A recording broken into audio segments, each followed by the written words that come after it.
Hi, I'm Kirk Cameron, and my partner Ray Comfort and I come to you tonight not as molecular biologists or as rocket scientists, but simply as an author and an actor, and we want to do two things that fly in the face of convention. One, we'd like to show you that the existence of God can be proven 100% absolutely without the use of faith.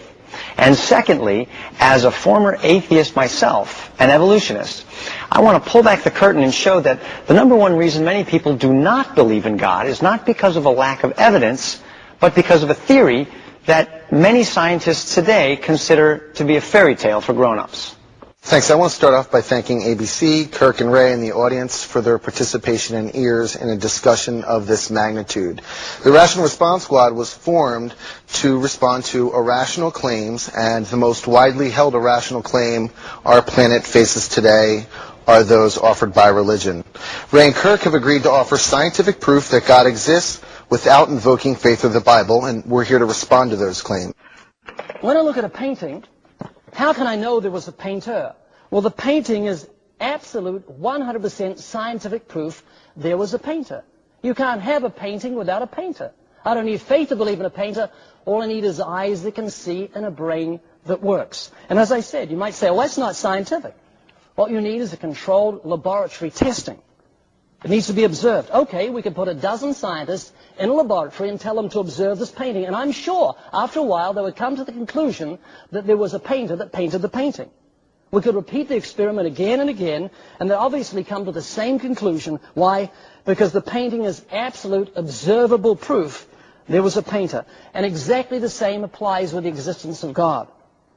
How do we know God exists? You can't see him, hear him, touch him, taste him, or smell him.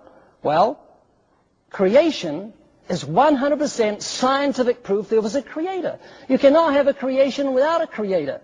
You don't need faith to believe in a creator. All you need is eyes that can see and a brain that works. So here we go. We're going to look at some of the commandments. So get ready. Have you ever told a lie? Have you broken that commandment? I'm not talking about discretion. You know, my grandma's 115 and she said, Grandma, you look just gorgeous. I'm not talking about discretion. I'm talking about a bold-faced lie. Have you ever lied? So if you've lied, what does it make you? It makes you a liar. Another commandment, you shall not steal. Have you ever stolen something? Irrespective of its value. If you've taken something that belongs to someone else, then you're a thief. Here's another commandment, you shall not take God's name in vain. Have you ever used God's name in vain? Have you ever used God's name as a cuss word to express disgust? Think about it. God gave you life, and you've taken his holy name and used it in what's called blasphemy, which is very serious. Here's the essence of what I'm saying. If you realize you need God's forgiveness and you seek his forgiveness through the gospel, God himself will reveal himself to you.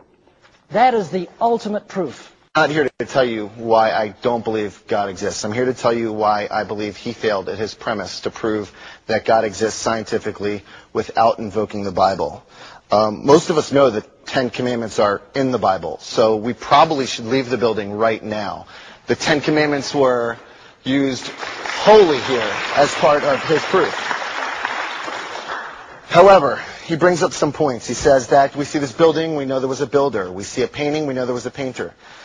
He forgets that we can call the builder of this church. We can check New York City permit records. We can't call God to go visit his universe factory. We can call the painter. We can call the paint maker. We can go to the car factory, but can Ray take us to God's factory to watch creation in action? He claims all creations must have a creator. There's just a huge gaping hole in this argument. It's so obvious, it really doesn't warrant an answer. But most simply put, if all creations need a creator, then what created God? And was that God's God? And was that God's God? Before this debate, Brian and I had a chance to talk on the phone. I called and we just talked about a couple of details, and I ended the phone conversation by saying, Brian, don't worry about anything. I'll be praying for you. And Brian laughed. And Brian said, that's it, Kurt. You pray for me, I'll think for you. And I thought...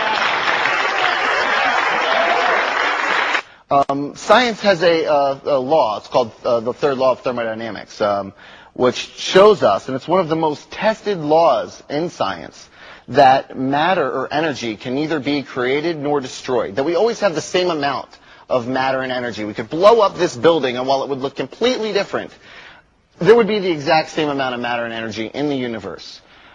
That tells us, scientifically, if we were to use a more scientific approach, that the components of our world today, our universe, have always existed.